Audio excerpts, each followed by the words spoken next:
Hello, welcome to the CricCut Podcast. My name is Sai, and I'm here with Pranavish, and we are here to look over the first test of the bilateral series between India and New Zealand. So, without further ado, let's begin. On to the first innings, India batted first. Mayank Agarwal and Shubham Gill open for India. Mayank Agarwal gets out for 13 as Jamieson gets the first wicket of the test series. After that, Shubham Gill puts on a good performance with a well-made 52 as Jamieson again gets the wicket to remove both openers. Pujara, who is looking in great touch, got out for 26 by Saudi. Rahane departs as well after he gets set and scores 35 runs, being bowled by yet again Jamieson, who got a 3 for this innings. Then the debutant Shreyas Iyer comes into the crease and essentially dominates with Jadeja to score a 100-run partnership. Merely one day later, Shreyas Iyer completes the century and makes it his maiden test ton in his first test match. 16th Indian to do this, so hats off. Soon after, Tim Southey gets the Centurion out for 105 runs. Jadeja batted well to get a 50, but then departed solely after by the Southey Express. Saha disappointed with 1 run.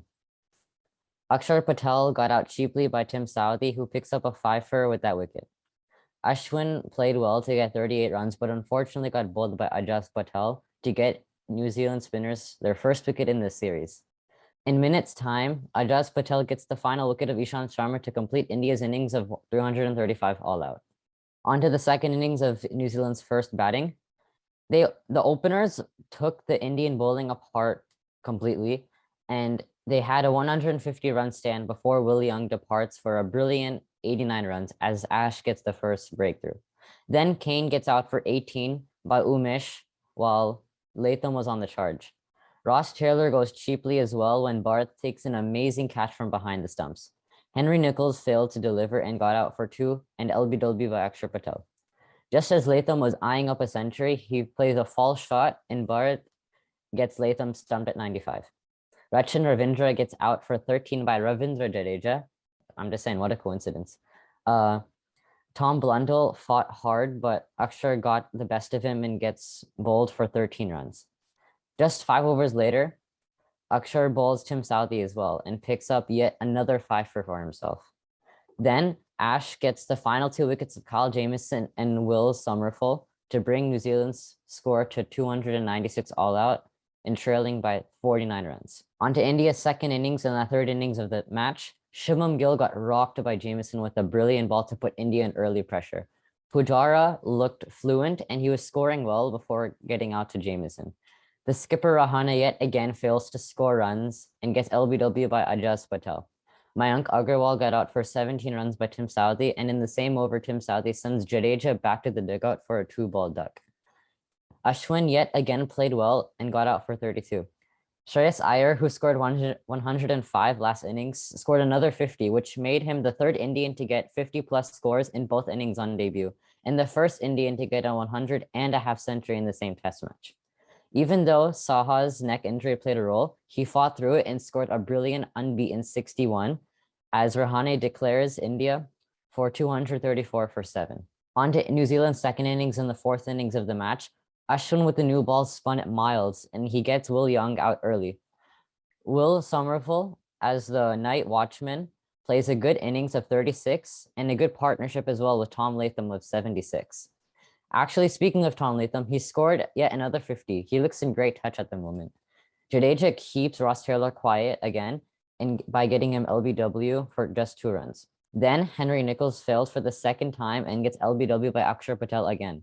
After fighting 112 quality balls from the Indian bowling attack, Kane Williamson gets out by Jaddu for 24 runs. Then Ashwin cleans up Blundell to set India for the victory. Kyle Jamieson also fell with a low bounce trap as Jaddu LBWs him as well, and the same for Tim Southey.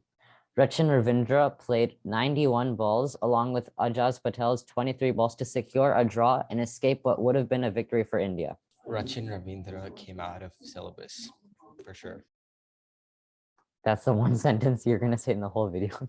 Okay, so I have a question for you. Okay, actually, I have a couple of questions for you. Okay, first question is, do you think we missed a bowler like Bumrah who can bowl Yorkers? Because Umesh Yadav or Ishant Sharma, they did not go for the Yorker at any stage of the match.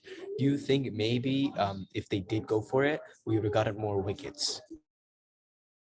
At least in this match, I don't think it would have mattered because the spinners mainly dominated in the game. So it wouldn't really have mattered about the Yorkers. It was mainly the spinners' game in general. But I guess in different pitches, that could have played a big factor. But at least for this test match, I don't see it as a big deal. My opinion is that if Umesh Yadav or Ishant Sharma, both Yorkers like Bumrah, because Bumrah, whatever surface it is, he's gonna go for the Yorker and get a wicket. Okay, in England we saw that. Here we're seeing this.